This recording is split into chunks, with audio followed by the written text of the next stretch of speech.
Les saludamos muy cordialmente. Mi nombre es Jorge Solís, soy el editor de la revista Kilómetro Cero, realizada desde el Fideicomiso Centro Histórico de la Ciudad de México. Y hoy me acompaña la maestra historiadora Loredana Montes y el doctor y antropólogo José Ignacio Lanzagorta García, y estaremos hablando del más reciente artículo de la revista Kilómetro Cero, que titulamos El mapa y el territorio, acerca de las representaciones cartográficas de la Ciudad de México desde el siglo XVI hasta inicios del siglo XX. Así que mantendremos durante los siguientes 50 minutos un breve conversatorio al respecto de este tema. Así que yo les doy la bienvenida a José Ignacio y a la maestra Muchas Loredana. gracias, José. Gracias. A mí me gustaría tal vez comenzar considerando, antes tal vez de particularizar en el tema de fondo del artículo de Kilómetro Cero, el aspecto de fondo que tiene que ver con el hecho de que las ciudades no solo son los territorios tangibles, las comunidades en su operación y trabajo y vida cotidiana diaria, sino también todas aquellas formas que de primer momento parecen un poco abstractas, pero que tienen que ver con todas las maneras en que pensamos, imaginamos, sentimos, fotografiamos, dibujamos y creamos instrumentos para representar la ciudad. Entonces me gustaría tal vez, si alguno de ustedes dos puede comenzar tal vez a hablarnos un poco de este tema, no sé si la maestra o José Ignacio. Claro, sí, claro, muchas gracias. Bueno, a mí me llamó la atención de primera instancia cuando empecé a revisar la revista y este artículo y demás, justo lo que comentas, Jorge, el título, ¿no? El mapa y el territorio. Entonces, desde ahí ya te atrapa, ¿no? Que, bueno, entonces uno a veces cree que el mapa es el territorio, que el territorio es el mapa, y uno pierde de vista como Lego, ¿no?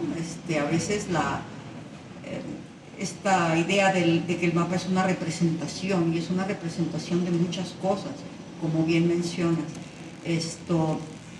Y bueno, el artículo que está interesantísimo, por demás, ¿no? Que la Ciudad de México pues tiene una historia enorme, una historia de, entonces todas las representaciones cartográficas que puedan haberse hecho en 5 siglos pues son de mucho interés todas y cada una.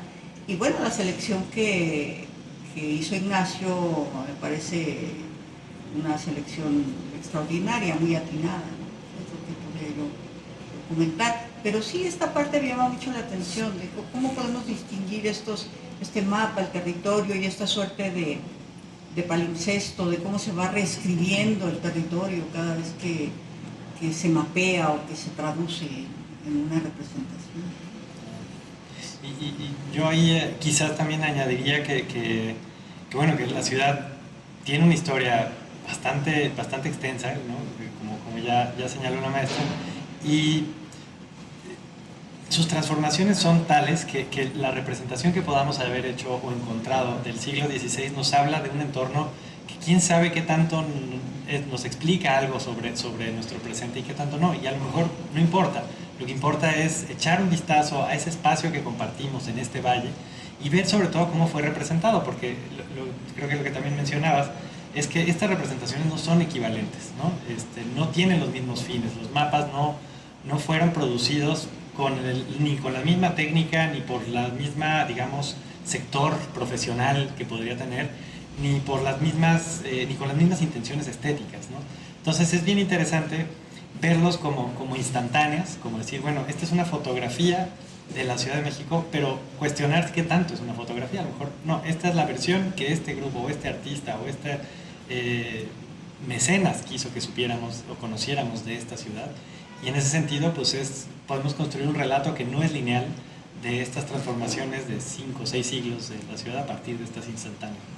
Con intereses específicos, ¿no, Ignacio? Porque mencionan muy bien, Jorge, el artículo y todo esto, lo mencionan ahí, cómo estas representaciones tienen pues un contexto histórico, ¿no? y una motivación, desde dónde se hacen, desde qué interés se hacen. No sé, a mí Me gustaría saber un poquito más que también que ustedes me comentaran, porque bueno, yo leo este artículo, me parece muy interesante, pero pues me quedan muchas historias por contar detrás, ¿no? Yo no sé, ustedes que lo elaboraron, que estuvieron cercanos. Sí, a mí una de las cosas que me parecen más interesante y fue también un poco una de las ideas detonadoras del número, cuando invitamos a José Ignacio a colaborar con nosotros, era lo siguiente: el hecho de que solemos pensar, digamos, un poco en automático, que mientras el territorio va mutando todo el tiempo, los mapas de alguna manera están fijos, como si fuera un texto o un documento, pero en realidad basta acercarse a ellos para saber que los mapas, como cualquier forma de representación, también sigue cambiando, también contiene su propia historicidad. Y aunque se haya hecho hace 1, 2, 3, 4, 5 siglos, aún continúa evolucionando, diciendo otras cosas, narrándonos otras historias. No es lo mismo, por decir algo, el mapa de Uppsala, que es con el que abre el ensayo de José Ignacio, tal vez ahorita podemos particularizar, lo que le decía, por ejemplo, a un estudioso del siglo XVIII, de lo que nos puede decir ahora. El tema, las ideas que surgen, las cosas que nos llaman la atención, las condiciones de producción justamente de este documento, son leídas ahora de una manera sumamente distinta a como podíamos leerla hace un siglo, hace 2 siglos, porque no solo tenían intereses, técnicas, imaginarios muy puntuales las personas que los produjeron, sino también nosotros, y los mapas, más allá de revelarnos cómo fue el centro histórico de otros momentos, cómo fue la Ciudad de México, el Valle de México de otros momentos, también nos empieza a narrar nuestro propio imaginario del espacio público, de la ciudad, del territorio, y eso me parece a mí que es una de las motivaciones más potentes para seguir estudiando los mapas y las representaciones cartográficas como elementos vivos de la ciudad. Claro. Yo creo que es muy legítimo ver el mapa antiguo y buscar en él o leerlo con el interés con el que leeríamos un mapa contemporáneo, que hoy un mapa contemporáneo está obsesionado con la precisión, con que demuestre la realidad tal y como es, aunque eso sabemos que también es cuestionable. Y es legítimo justo cuando hacemos estas cosas o estas aproximaciones del centro histórico. Es bueno, ¿qué templo había, en qué lugar existía o ya no existía, ¿no? ¿Cómo era representado, qué tamaño tenía? Y claro, siempre con la reserva de que hay que analizar o enfocarnos en estos mapas viejos, diciendo, bueno, pero hay que nos puede estar engañando. Estos mapas, estas representaciones tienen elementos que están sobre representados, que en el caso, por ejemplo, del mapa de Uppsala que mencionas es muy evidente, y a veces ocultan cosas que no quieren que salgan en esa representación, y entonces ya nos está dando una imagen de la ciudad que no es real en términos materiales, ¿no? Pero es real en el discurso en el que está siendo producido esto. El ejemplo que a mí me encanta es el otro que también incluimos en este artículo, que es sobre el siglo XIX, que es la vista de pájaro que hace Casimiro Castro sobre la ciudad, que es una imagen bellísima, es hermosa, y uno ve la ciudad como autocontenida en sí misma, así como sus límites son perfectamente claros, y dices, qué bonita era la Ciudad de México y qué bonita era su frontera con el campo y demás. Lo que sabemos que ocultó Casimiro Castro son todos los barrios periféricos de la ciudad que ya se estaba desbordando. Y dices, bueno, ¿y por qué los quitó? ¿Cuál es la razón por la que no quiso sacar Tepito? Que Tepito para este entonces ya era mucho más grande que lo que aparece en el mapa, que no más aparece en una capilla solitaria. Y esas son las cosas que vale la pena decir. Bueno, sabemos por la vista de pájaro de Casimiro Castro que existía este templo, que estaba ahí, pero quizás no se está mintiendo en todo lo que hay a su alrededor, y vale la pena ver las dos cosas: la existencia del templo en el siglo XIX en ese lugar, y preguntarle a Casimiro Castro por qué lo ocultaste, ¿no? Digo, no nos va a responder, pero podemos establecer algunas al documento, ¿no? Claro, ¿no? O ver de dónde sale. Digo, adelantando conclusiones, es posible que como el valor de ese mapa era comercial, era para circular en diferentes lados, pues tenía que dar esta imagen agradable y bonita, más allá de buscar la perfección o la representación formal cartográfica. Y tal vez el símil sea un poco forzado, pero creo que tiene ciertos paralelismos con lo que sería, por ejemplo, nuestras actuales representaciones de la publicidad. Claro. No es que sean representaciones fieles y documentales, pero aún en sus idealizaciones sí reflejan una buena cantidad de valores sociales actuales, deseos, aspiraciones, y creo que precisamente por eso no deja de ser interesante. Y hay un tema que creo que es prácticamente imposible hablar del centro histórico sin mencionarlo, ya lo comentaba ahora la maestra, que es la cuestión del palimpsesto. La idea de que el centro, como la ciudad, como el territorio mismo, no es uniforme, sino está compuesto por una serie de capas que no terminan de irse del todo y siguen proyectando también su propia energía, su propia vitalidad, sus propias imágenes sobre los mapas presentes. Y pensando un poco esto, a mí me parecería también interesante tal vez si partimos del último mapa que contiene el texto, porque justamente ya no se hace con las primeras condiciones de las primeras cartas, sino ya tiene como otro tipo de vocaciones e intereses posiblemente más cercanos a nosotros, y tal vez como de ahí ir un poco hacia atrás para reconstruir esta breve historia que le estamos contando a los lectores de Kilómetro Cero en este número del mapa y el territorio.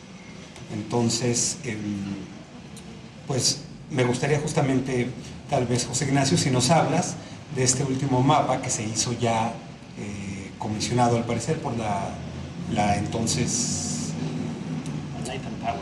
Exactamente, compañía de Luz y Fuerza, de luz y fuerza,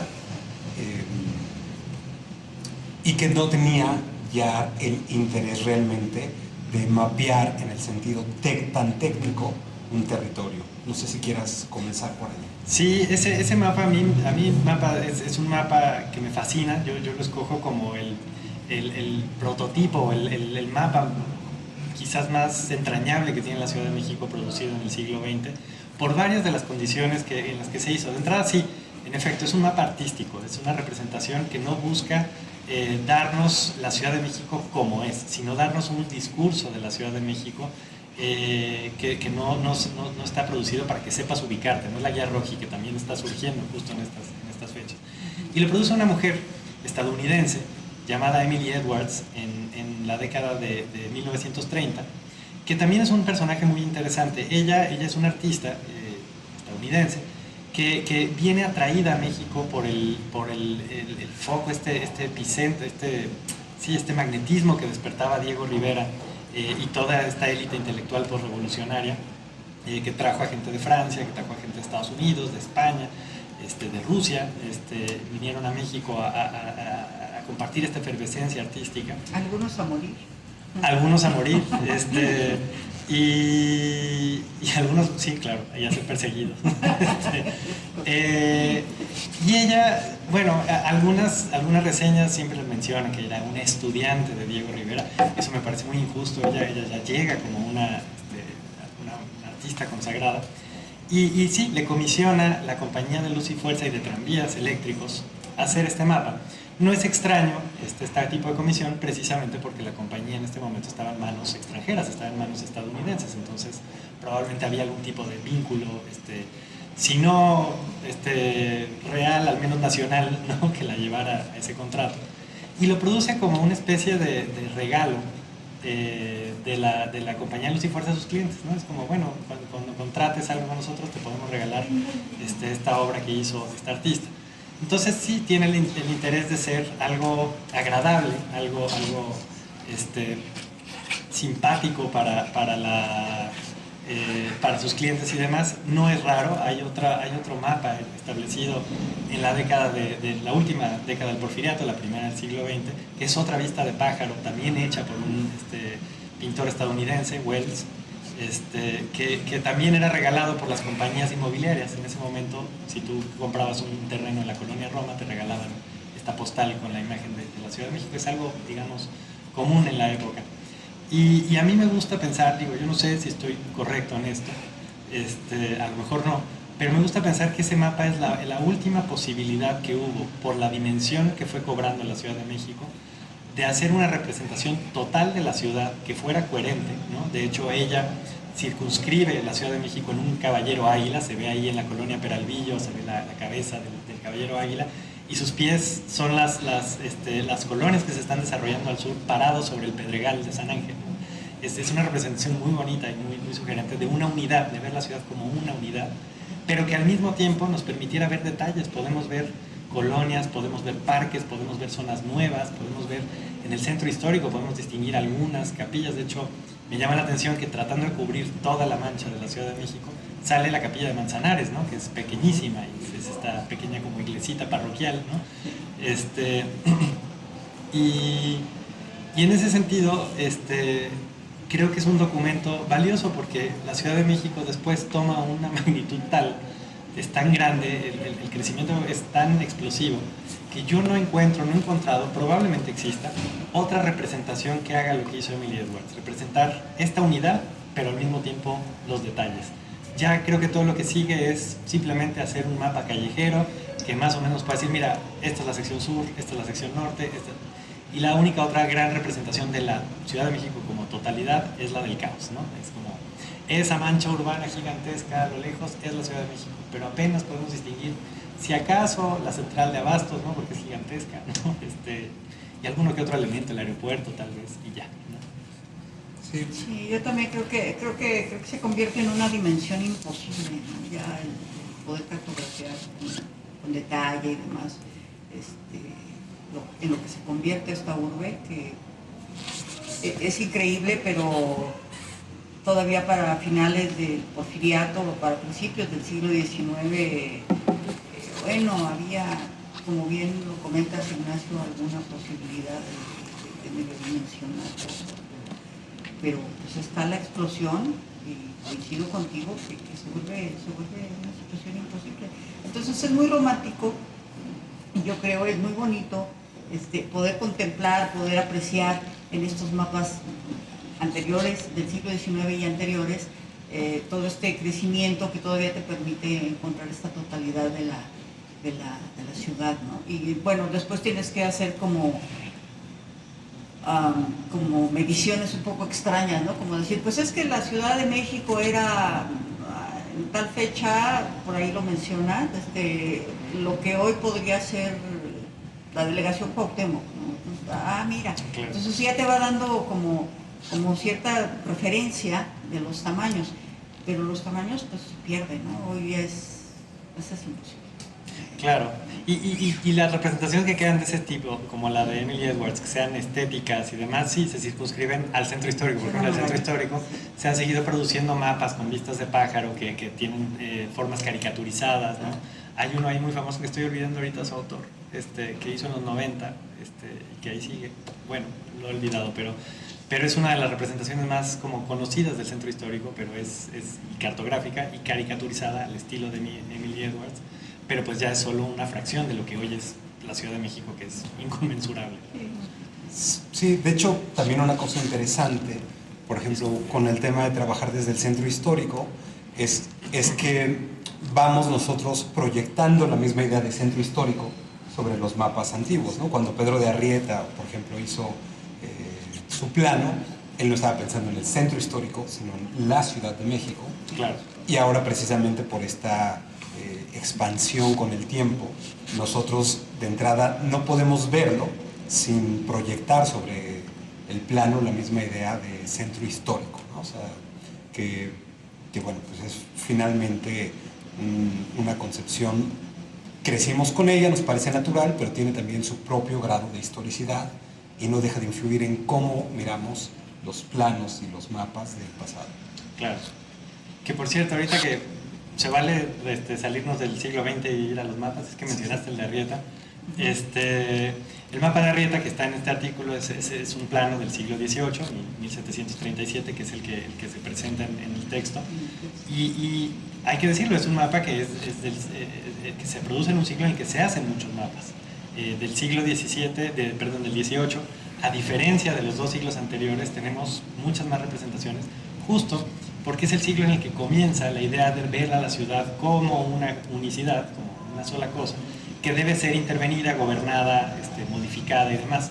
A mí lo que me gusta del mapa de Pedro de Arrieta es que lo hace junto con todo el gremio de arquitectos y demás, es que sigue siendo una representación, como digamos, de antiguo régimen, todavía con estos elementos estéticos, no necesariamente técnicos o dirigidos a la gobernanza urbana, que sí se van a desarrollar en otros mapas del siglo.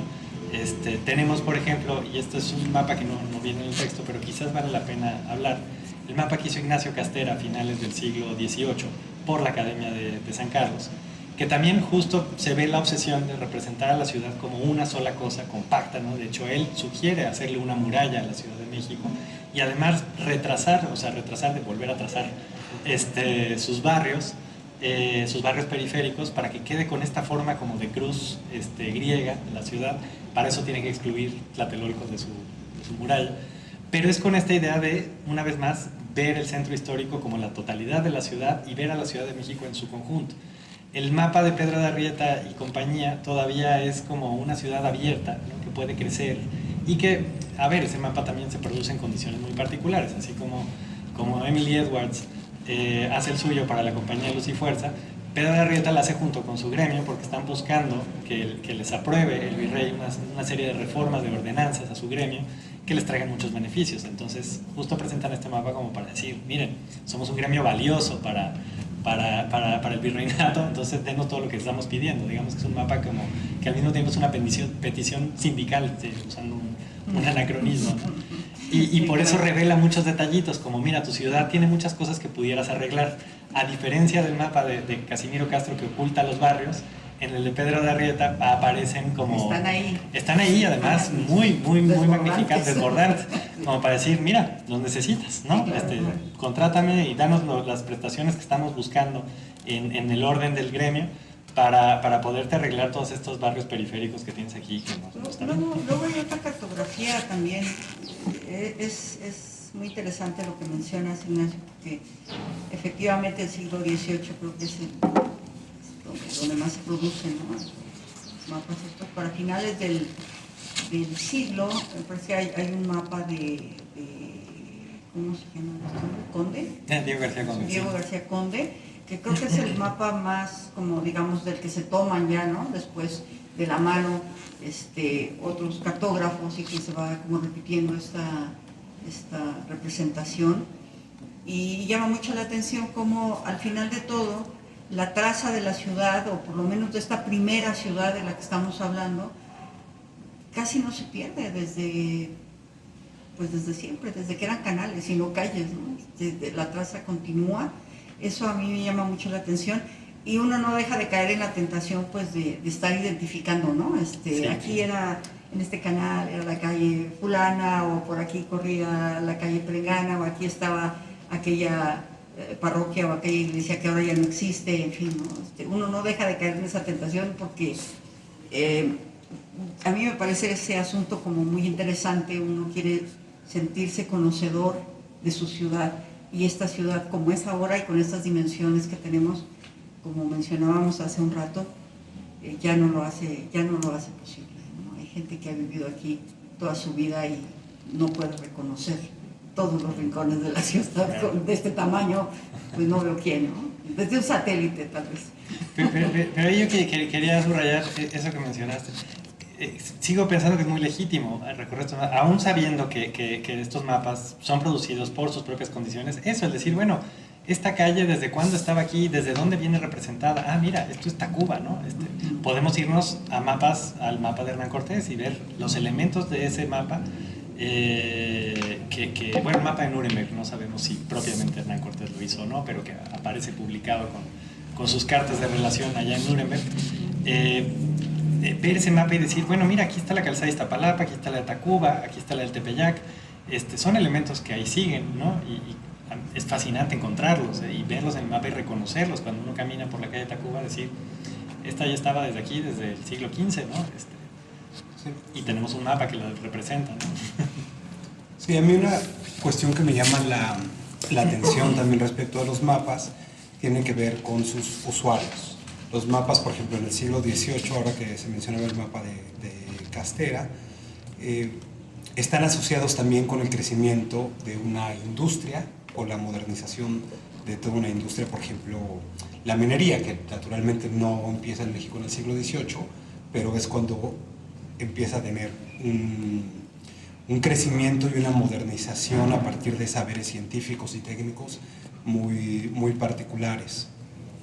Y pues menciono esto también porque muchas veces pensamos que los mapas tienen que ver con sus usuarios finales, únicamente, por ejemplo, gente que estaba dedicada precisamente a temas, para continuar con mi ejemplo, relativos a la minería, al estudio de terrenos, a las regulaciones urbanas y demás.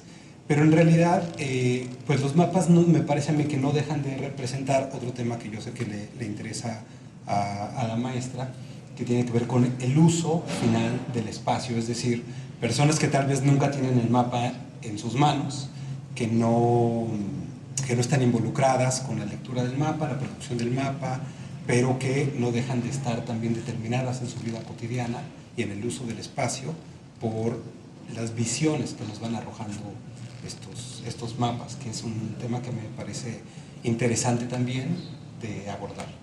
Sí, sí, es mucho de llamar la atención esto también que mencionaba hace rato Ignacio y que mencionas tú. Me llama la atención la parte de cómo uno hace la lectura del mapa, uno cómo hace, como con todo diálogo, con todo texto, ¿no? Uno hace una hermenéutica, pues, ¿no? Uno finalmente termina interpretando lo que uno considera de cada una de estas representaciones. Hay un mapa de 1720 que se hizo para la recolección de basura, que yo recuerdo de aquí de la Ciudad de México, pues se hace con un fin específico, para ver cómo iba a ser la recolección de la basura en la ciudad, por cuáles rutas se iba a pasar, cuáles eran los lugares donde tenía que estar esta recolección. Y a la vuelta de los siglos, digamos, cómo se convierte esto en un elemento histórico y que lo podemos interpretar desde otras situaciones muy diferentes, ¿no? Que es un poco lo que menciona la parte final de cómo el espacio público y el propio territorio va siendo usado, pero al mismo tiempo va siendo interpretado cuando lo representamos. Lo que me llamó también mucho la atención de los mapas. Y bueno, por otro lado, la selección que hace me parece de muy buen gusto, vamos, porque yo estuve revisando, como me pusiste a estudiar mapas, estuve revisando algunas otras representaciones cartográficas y que finalmente yo creo que la selección que haces aquí en Kilómetro Cero en este artículo específicamente me parece muy, muy adecuada, nos da una idea muy clara de este avance. Y la otra cuestión, ¿no? Lo del mapa del siglo XVII es que bueno, uno se pregunta, ¿y por qué solo? ¿Y por qué no hubo otro tipo de...? Yo no sé si tú tengas alguna respuesta, o tú, Jorge, no sé si conozcan por qué no están ahí otras representaciones. Es un misterio, digo, hay varias representaciones del siglo XVII que se producen en Europa, que aparecen, hay muchos mapas de la Ciudad de México, mapas que aparecen en París, en Roma, que son de 1690 y demás, pero cuando uno los ve dice, estos están inspirados en otro mapa, ¿no? Esto no es un levantamiento cartográfico propio, y casi todos se desprenden, viendo sus detalles, de ese mapa que es el que presentamos acá, que es una representación que también es un misterio. Es muy interesante la historia de este mapa. Es un mapa que siempre hemos atribuido a Juan Gómez de Trasmonte, y bueno, atribuido con justicia, está firmado, sale su nombre en la representación que tenemos. Pero el mapa, que es una vista de pájaro, de una perspectiva de la ciudad no ortogonal, es una acuarela, y es una acuarela que sabemos que es copia, que no es el original. Desaparecieron los originales. De quienes han estudiado estos temas dicen que es probable que estos mapas originales de donde viene la vista de pájaro de Juan Gómez de Trasmonte se hayan quemado, se hayan perdido durante la Segunda Guerra Mundial, porque estaban los originales en Ámsterdam, y pues Ámsterdam fue de las ciudades más afectadas en la Europa continental. Y entonces viene el gran misterio, porque es un mapa, de entrada la técnica, la vista de pájaro, no es habitual en la pintura española ni en la cartografía española en el siglo XVII, es algo que aparece hasta más avanzado, hasta terminado el siglo XVIII en España. Entonces, y en cambio sí es una cosa tradicional de la pintura flamenca. Entonces dices, este Juan Gómez de Trasmonte habría hecho por sus pistolas una vista de pájaro mucho antes que todas las tradiciones pictóricas y artísticas de España.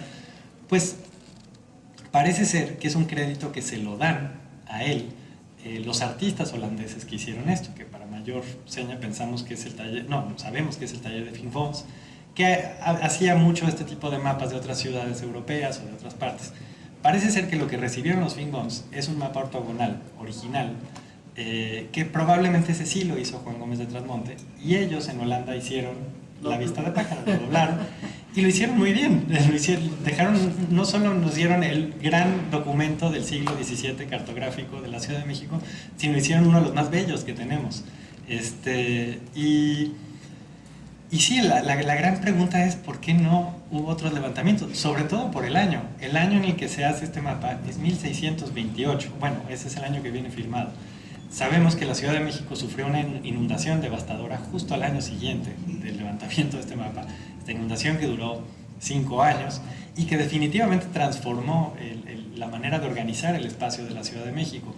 Pensemos en una simple cosa. Cuando uno mira el mapa de Gómez de Trasmonte, se ve todavía el perfil de una ciudad lacustre intensa. La Ciudad de México se ve rodeada de lagos, se ven las acequias con particular claridad, y se ve incluso zonas que sabemos que los lagos se secaron más temprano, que es particularmente el poniente, ¿no? la zona de Santa María Cuepopan, todo eso. Y en el mapa de 1628 aparece claramente inundados, aparece todavía en ese entorno lacustre. Sabemos que después de la inundación de 1629 se aceleraron el proyecto que ya había del canal de desagüe de la ciudad, que había empezado justo en 1609. De hecho, es muy probable que la pintura haya llegado a Holanda por un flamenco que andaba por acá, también justamente trabajando en las obras de desagüe. Entonces, es probable que la gente que estaba involucrada con la producción de este mapa tuviera un particular interés por representar acequias, lagos, acueductos, toda la estructura hidráulica de la ciudad. Y David Bot se llama el holandés que estaba por acá, y que por cierto él mismo hizo representaciones de Acapulco y de Veracruz muy bellas, pero bueno, esa es otra historia. Es raro que después de la inundación, y sobre todo después de haber acelerado las obras de desagüe del Tajo de Nochistongo, que empezaron a cambiar el perfil lacustre de la ciudad, que la orilla del lago Texcoco empezó a recorrerse cada vez más hacia el oriente, no se haya hecho otra representación, o que no sepamos, hasta 1714. De hecho, no sé si es el plano que mencionas de la basura, hubo otro antes, no estoy seguro. No, el de la basura no es del 14, es posterior. Es posterior, sí, ok. Posterior. Sí. Oye, Jorge, y bueno, yo quisiera preguntarles a los dos, ¿cómo surge esta idea de poner en kilómetro cero este asunto de los mapas? ¿Qué los llevó a esta historia? Pues en realidad fue a partir de un hilo que Ignacio compartió en sus redes, hablando precisamente del plano de Pedro de Arrieta de 1737, ¿no? De Pedro de Arrieta, si no me recuerdo.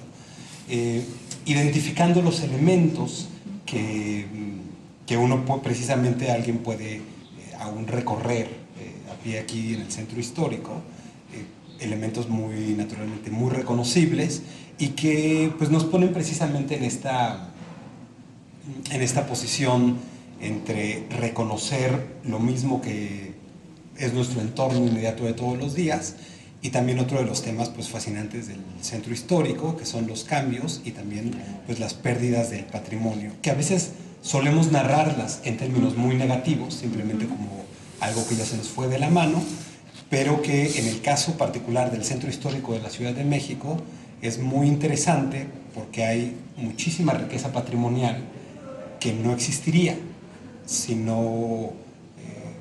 únicamente hubiese permeado la idea de la mera conservación tal cual, ¿no? Son este tipo de paradojas que el patrimonio también tiene, Y a partir de ahí, pues fue la idea detonadora de ofrecerle a los lectores un material de primera mano, con una visión, digamos, un poco más, más de fondo de estos temas. A mí tal vez lo que me interesaría es que José Ignacio nos hablara de cómo hizo la selección de mapas, que naturalmente son unos entre muchos otros posibles, y que arrancan, bueno, ya comenzábamos, yo con mi desorden comencé por el final, y que arrancan desde la Carta de Uppsala. Él dice en el artículo que fue una decisión como arbitraria, una selección arbitraria, pero claro que las arbitrariedades no existen. No, claro. Uno tiene un porqué, luego hace ese tipo de selecciones, así es que se me hace muy pertinente, me uno a la pregunta. Sí, como decía Shakespeare, hay locura, pero locura con método. Sí, locura con método. Es correcto, sí. Bueno, no hay una historia lineal, te gusto de hacer esto, así que el que la conversación hayamos brincado de un mapa a otro está bien. En mi caso llevo estudiando el espacio de la Ciudad de México desde hace ya muchos años y estudiándolo de una manera a veces sistemática y académica y a veces caótica, a veces con el caos que ofrece la misma ciudad. El ir caminando por el centro histórico, yo particularmente desde hace ya unos 10 años, desde que se ha vuelto más habitual tener una cámara en la mano, me la he pasado camine, fotografiando, y como de un proceso mnemotécnico, viendo, bueno, ¿qué es este lugar al que le tomé una foto? ¿Cómo se llama? ¿Desde cuándo está aquí? ¿Qué había antes? Y ahí es donde empieza a ver este interés por las representaciones cartográficas. Y claro, a base de ir profundizando con los años, he ido topándome con estos mapas, pero muchas veces el encuentro con estos mapas es como por objeto, es como solo me interesa saber si ya existía la capilla de Manzanares, de la que hablamos hace rato, ¿no? De en dónde está, desde cuándo viene representada, y entonces me voy a buscar el mapa de Uppsala y no, ahí no aparece. En el mapa de Trasmonte tampoco aparece, en el de Arrieta tampoco aparece. Entonces, bueno, esa era como la manera de encontrarme con estos mapas, hasta que dije, bueno, vamos a estudiarlos como documentos en sí y como objetos históricos, con su discurso, y sus condiciones de producción y de posibilidad, en fin. Entonces, ¿cómo fueron escogidos los mapas finales, no? Sí tuvo que ver con la producción de hilos. Cuando estaba yo estudiando, el de Casimiro Castro fue el primero, de hecho no fue el de Arrieta. Estaba yo buscando cosas muy concretas de la zona de la Alameda para un proyecto, no era ni siquiera algo deliberado. Y dije, bueno, tengo esta preciosidad de mapa de Casimiro Castro, ¿cómo no lo voy a husmear hasta el último punto? Porque además es un mapa muy reconocido, es un mapa muy conocido, lo hemos visto en muchos lados, cualquiera que haya visitado el Museo de la Ciudad de México lo ha visto. Y nunca había visto la profundidad de detalles que tenía el mapa de Casimiro Castro. Vemos solamente esta imagen de la ciudad de vista de pájaro como completa y decimos, pues qué bonito, y ya. En el momento en el que empiezo a ver que existe tal cosa como que el calendario azteca, la piedra del sol, pero calendario azteca como se le conocía entonces, se ve claramente puesto en el muro de la catedral, dije, bueno, esto da para más.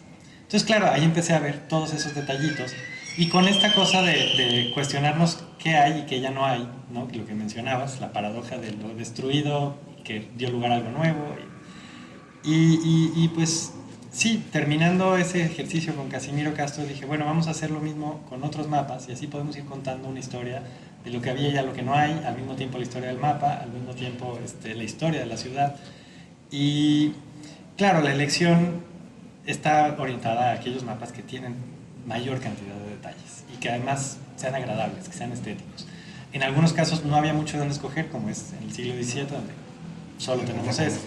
Y en el siglo XVI tampoco es que haya mucha opción, o sea, estaba el mapa de Nuremberg que como documento es valiosísimo y tiene varios detalles, de hecho tiene más de los que aparece a primera vista. Podemos claramente identificar el Palacio del Cihuacóatl, los jardines de Moctezuma, las calzadas, en fin, incluso el Torreón de Xolotl aparece ahí, en fin, hay muchos elementos de ese mapa que son valiosos. Pero claro, el mapa de Uppsala, de mediados del siglo XVI, probablemente, muy seguramente producido en Tlatelolco, pues nos ofrece justo algo comparable con los otros mapas, como decir, tenemos el callejero de la Ciudad de México, hay calles que todavía no existen en el mapa de Uppsala, pero que ya están en la traza diseñada de Alonso García Bravo, Y tal cual, empezar a ver aquí, aparece, me llama mucho la atención en Uppsala, por ejemplo, que aparece en el sur de la ciudad, una iglesia de San Lázaro, más o menos donde estaría hoy Vizcaínas, que dices, ahí no hay una iglesia de San Lázaro. Entonces, a preguntarse, ¿qué pasó con la iglesia de San Lázaro? ¿Cómo se fue a desplazar hasta el oriente de la ciudad? Aparece un palacio enorme cerca de San Pablo, que dice Casa de Tapia, y viene incluso la glosa en el mapa. Entonces, decir, bueno, ¿por qué aparece en el mapa un palacio de estas condiciones del cual no tenemos noticia? Tienen noticia los historiadores, pero sí, que no está en el imaginario. Y te das cuenta que era la casa del Cuauhtlatoani de la Ciudad de México, que justo cayó en desgracia cuando se produjo el mapa. En fin, en el mapa de Arrieta aparecen cosas como una arena de pelea de gallos que estaba aquí, en frente de Santa Catarina, y aparece muy, muy claramente, aparece como el domo de la pelea de gallos, y dices, ¿cuál era ese escenario? Sabemos que había otro lugar de pelea de gallos en Mesones, cerca de Regina, pero de Santa Catarina yo no lo había escuchado. Digo, cuando me pongo a leer veo que, vamos, han estudiado mucho sobre ese foro, pero son estos espacios que nos van pudiendo contar. Entonces sí, la idea para mí era encontrar los mapas que tuvieran no solo calles, avenidas, iglesias, sino que también tuvieran espacios de sociabilidad interesantes. Casimiro Castro muestra los teatros, Pedro Arrieta tiene las peleas de gallos, ¿no? El mapa de Uppsala tiene varios espacios de entornos indígenas. En fin, esa fue más o menos la idea. Pues yo creo que la selección efectivamente es muy acertada, no es para nada caprichosa, sino aunque no sea lineal, sí nos permite seguir una lógica evolutiva, cierto desarrollo que no es que tenga como una coherencia absoluta por los saltos de tiempo, de personas, de usos y demás, pero que sí van haciendo como un gran mosaico de la gran idea del territorio, que era también pues una de las motivaciones, no solo acercarnos al tema de los mapas en sí, sino que los mapas nos empezaran a contar otras cosas también del espacio real, ¿no? En este caso pues del centro histórico. Y a mí hay algo que me gustaría que tal vez pudieran comentarnos, que a mí me llama la atención. Muchas veces de la tecnología actual, bueno, las condiciones actuales siempre son las más complejas de notar, de ver, de percibir en su artificio. Ahora, por ejemplo, podemos pensar que todas las vistas satelitales a las cuales cualquier persona habituada como a un teléfono celular, etcétera, estamos un poco acostumbrados, de alguna manera pareciera una tecnología absolutamente novedosa, pero justamente algunos mapas como el de Gómez de Trasmonte, La Vista de Pájaro, Casimiro Castro, nos muestran que estas tecnologías no vinieron a instaurar una forma de ver, sino que esa forma de ver de alguna manera ya estaba ahí, claro, con una serie de diferencias muy abismales, pero que de alguna manera estas percepciones del territorio también anteceden a los medios técnicos y las tecnologías con las cuales se producen las imágenes, que pueden ser para nosotros tan modernas y tan ahora familiares como las fotos satelitales. Me interesa también no solo cómo los mapas nos hablan de las formas de recrear la ciudad en el pasado, sino de nuestras propias tecnologías y representaciones habituales de este momento, hechas muchas veces con una tecnología de punta como una foto satelital. Sí, bueno, yo creo que la mirada siempre ha estado ahí, la forma, la mirada, ¿no? Efectivamente la tecnología puede llevarnos cientos de kilómetros más lejos y aumentarnos con una lupa una serie de elementos, pero el concepto, la mirada, por eso se llama vuelo de pájaro, ¿no? Justamente, sigue siendo solo un vuelo de pájaro, ¿no? Al final, tecnologizado. Y yo creo que lo más importante es esta mirada que es una mirada humana, que es una mirada que está intentando verse, ¿no? Es como como un espejo de qué somos, cómo somos, quiénes somos, cómo nos estamos identificando en nuestra propia obra humana, y pues eso tratamos de verlo desde todas las perspectivas que nos sean posibles. Desde el aire también ya nos fue posible desde hace un rato, y ahora pues un poco más alto nada más, diría yo, pero la mirada es ahí, la mirada es sobre nosotros mismos, creo yo. Sí, y yo quisiera subrayar una cosa. Mi aproximación a estas cosas es desde la antropología. Y en mi caso lo que yo me suelo preguntar es ¿qué valor tiene el espacio como categoría cultural? En la antropología el espacio no es una cosa dada, no es como una cosa material con la que simplemente no digamos, donde nos desenvolvemos y ya, sino el espacio es un objeto de la cultura, ¿no? La manera en la que yo concibo la distancia en la que nosotros estamos ahorita es un objeto de la cultura. Tan lo es que por una epidemia estamos menos juntos o estamos en un espacio exterior, en fin. Hay un montón de cosas que están determinando estas relaciones espaciales. Entonces sí, la mirada siempre ha estado presente, pero la representación es la que cambia y el valor de esa representación. Siempre hemos tenido que decir cómo nos posicionamos culturalmente con respecto al simple hecho de que nos podemos desplazar en una arena. Y claro, ahorita la tecnología nos permite configurar y ver el espacio con un detalle quizás mucho más profundo y complejo que el que se podía hacer antes, pero que está representando nuestra manera cultural de organizar y entender el espacio ahorita. Piensa ahorita, si tú abres Google Maps en un teléfono, lo primero que te va a brincar son todos los negocios que hay en todos lados. Te va a decir, aquí hay una pizzería, aquí hay un restaurante, no sé qué, bla, bla. Cualquiera que vea nuestros mapas dentro de 100 años va a decir, ¿cómo era una sociedad de consumo esa? Es como, mira, no le interesaba la fachada de la casa o qué era, ¿no? Le interesaba dónde podía comprar qué, ¿no? Y eso si tomamos Google Maps como el epítome de nuestra representación cartográfica actual, que creo que es, que es la que es ahora. La más usada, por lo menos. La más usada. Y entonces sí, una vez más tenemos una mirada espacial sumamente pulida, sumamente definida, pero completamente atravesada por la cultura que está determinando cómo entendemos y para qué entendemos el espacio. Y queda claro que en nuestro presente el espacio es una cosa que ordena el consumo y otras prácticas económicas. Sí, pues con esto el tiempo se nos agotó. A mí no me quedaría más que agradecerles al doctor y antropólogo José Ignacio Lanzagorta, a la maestra historiadora Loredana Montes, y a ustedes por haberse conectado a esta conversación sobre Kilómetro Cero, e invitarlos a que se acerquen tanto en nuestras redes sociales como en la página de publicación electrónica de Issue, y que busquen la publicación de Kilómetro Cero, que mes con mes les ofrece diferentes temas para repensar la vida y la historia y los patrimonios del centro histórico de la Ciudad de México. Muchas gracias. Muchas gracias. Gracias. Instituto Nacional de Antropología e Historia. Secretaría de Cultura.